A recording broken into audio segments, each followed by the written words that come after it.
प्रायोजक राम बंधू spice mix, झटपट बनवा, टेस्टी खा।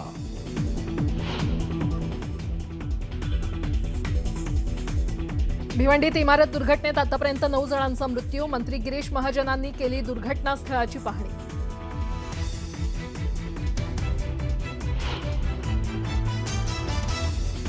नाशिकमधील खड्ड्यांच्या मुद्द्यावरून भुजबळ आक्रमक। इतकं बेकार नाशिक कधीच नव्हतं, नाशिकचं नाव खराब केलं जातंय म्हणत भुजबळांची तीव्र नाराजी।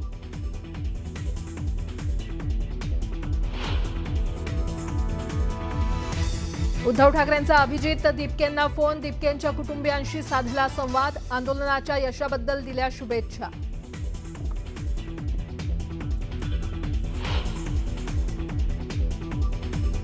कोल्हापुरात अवैध रॅकेटचा पर्दाफाश। 400 पेक्षा जास्त गर्भपातांचा संशय। प्रत्येक प्रकरणासाठी घेत होते 20,000चं कमिशन।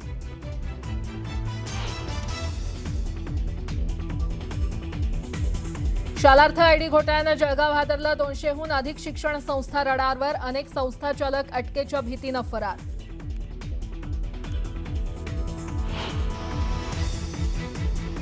नाशिक जिल्ह्यातील 11 धरणं ओव्हरफ्लो। गोदावरीत नदीत वाढवला विसर्ग। नदीकाठच्या नागरिकांना सतर्कतेचा इशारा।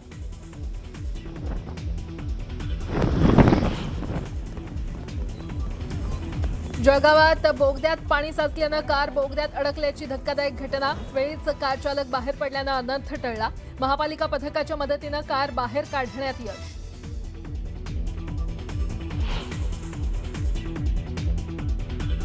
अयोध्येतील दान चोरीच्या मुद्द्यावर संसदेच्या परिसरात विरोधकांचं अनोख्या पद्धतीनं आंदोलन। दोषींवर कारवाईची मागणी।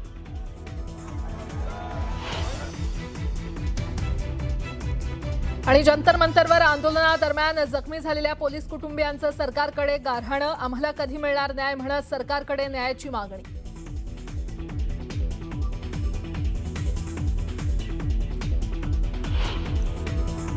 दुपारच्या बातम्यांना आता सुरुवात करूया। भिवंडीमध्ये रात्री धोकादायक 4 मजली इमारत कोसळल्याची धक्कादायक घटना घडलेली आहे आणि या दुर्घटनेत 9 जणांचा दुर्दैवी मृत्यू झाल्याची माहिती समोर आली आहे। नारपोली गंगाराम वाडीतील कोहिनूर इमारत कोसळली। इमारतीच्या ढिगाऱ्याखाली काही जण अडकल्याची अजूनही भीती आहे। अग्निशमन, TDRF आणि NDRF कडून मदत कार्य करण्यात आले। तर ही इमारत महापालिकेनं धोकादायक घोषित केली होती। इमारत झुकत असल्यानं महानगरपालिकेनं इमारत निर्मनुष्य केली होती। काही जण साहित्य घेण्यासाठी आल्यानं इमारतीमध्ये अडकले। प्रशासनाकडून युद्धपातळीवर बचाव कार्य सुरू आहे।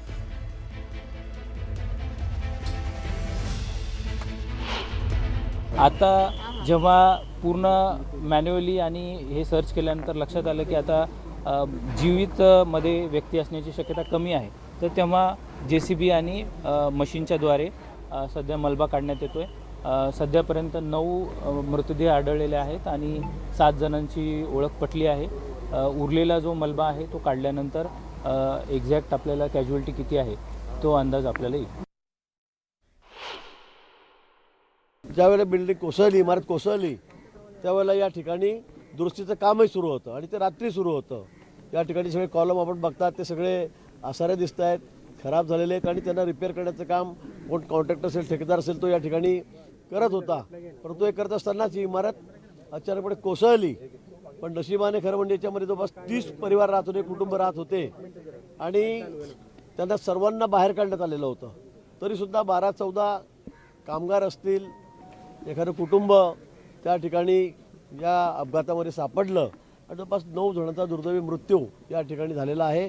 अजूनही शोधकार्य सुरू आहे। सगळ्यांच्या सांगण्यानुसार अजून 3-4 जण खाली असतील अशी भीती वर्तवली जाते आहे। 9 जण यात गेलेले आहेत। ही अतिशय दुर्दैवी घटना आहे। मला वाटतं या संदर्भामध्ये सर्व चौकशी जर केली जाईल, खरं रिपेअर करण्याच्या दुरुस्ती करण्याच्या आधी ही परवानगी घ्यावी लागते कॉर्पोरेशनची, पण तशी कुठली कॉर्पोरेशनची परवानगी ठेकेदाराने या ठिकाणी घेतलेली नाही आणि घेतले नसताना त्यांनी कामाला सुरुवात केलं आहे। तो सगळे पिल्लर फोडत होता, आसारी उघडी करत होता, त्यावर त्याला रिपेअर करत होतं आणि त्यातच काहीतरी चुकलं आणि ती इमारत पूर्णपणे खाली कोसळली आहे। जे मृत पावलेले आहेत त्यांच्या नातेवाईकांना मुख्यमंत्री महोदयांशी मी बोललेलो आहे, सकाळीच बोललेलो आहे। त्यांनी या ठिकाणी जी नियमानुसार मदत आहे NDRFच्या निकषानुसार 4 लाख रुपये 5 लाख रुपये त्या ठिकाणी जाहीर केलेली आहे। माननीय मुख्यमंत्री महोदयांनी ती जाहीर केलेली आहे। त्यांना सगळ्यांना प्रत्येकी मृताच्या मागे जी रक्कम या ठिकाणी त्यांनी मदत ही त्यांना त्या ठिकाणी दिली जाईल. आणि आता पावसाच्या काही बातम्या आहेत. जळगावच्या पारोळा तालुक्याला मुसळधार पावसानं झोडपून काढलेला आहे. पारोळा तालुक्यातील तामसवाडीतील बोरी नदीला पूर आला असून पुराचं पाणी नदीकाठच्या गावांमध्ये शिरलंय. पुराचं पाणी दुकानं आणि घरात शिरल्यानं मोठं नुकसान झालंय आणि या पुराच्या पाण्यात 2 जण वाहून गेलेत. आडगाव, मंगरुळ, विटनेर, शिरसमणी, कराडी, शेळावे, म्हसवे, उंदीरखेड या गावात पुराचं पाणी शिरलंय. तर पारोळा तालुक्यातील एका गावात घर पडून एकाचा मृत्यू झालाय. या तालुक्यातील वडगाववरील नाल्याला पूर आल्यानं गावाचा संपर्क तुटलेला आहे.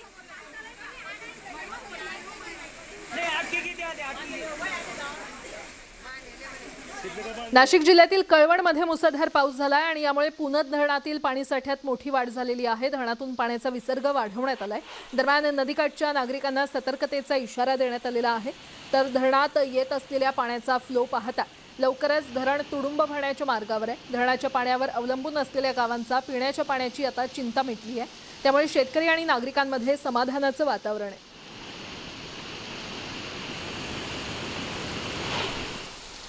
बुलढाण्यातील शेगाव तालुक्यात मुसळधार पाऊस सुरू असून जनजीवन विस्कळीत झालंय. सततच्या पावसामुळे बोर्डी नदीला मोठा पूर आला असून माटरगाव, खुर्द, बेलुरा आणि खोलखेड या 3 गावांचा इतर भागांशी संपर्क तुटलाय. परिसरातील रस्ते आणि पुलांवरून पाणी वाहत असल्यानं नागरिकांना मोठ्या अडचणींचा सामना करावा लागतोय. नागरिकांनी विनाकारण पूरग्रस्त रस्ते किंवा पुलांवरून प्रवास करू नये असं आवाहन प्रशासनानं केलंय. विदर्भासह राज्यातील अनेक भागात जोरदार पावसाची परिस्थिती कायम असल्याची नोंदही करण्यात आली आहे.